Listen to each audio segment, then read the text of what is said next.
Alam talaga, wala akong handa sa birthday ko. Dahil napakahirap ng buhay.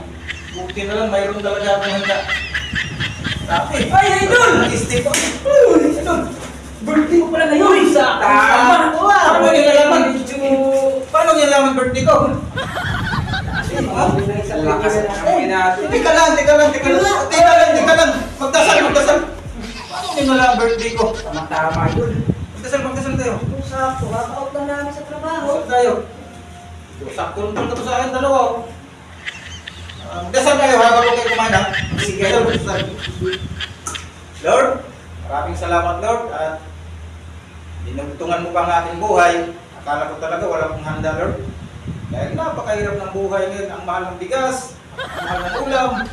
Ito, barbecue, bensin ko. Salamat talaga, Lord, dahil may handa ako sa birthday ko. May pagkain kami ng pamilya ko. Pero hindi talaga maasahan. Kung inaasahan na may darating palang bisita, sana naman na kunti lang kainin nila, no?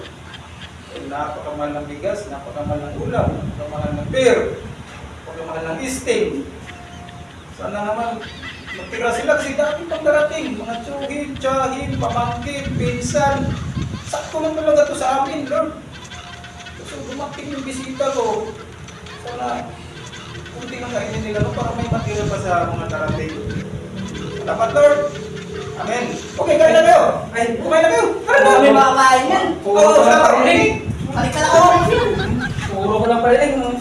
Kumain na kayo. Thank you, Idol. Okay, Lord, salamat. At hindi sila kumain. Pagkatim ng mga tuwing ko dyan, meron sila makain. Thank you. 눈부신 아침 햇살과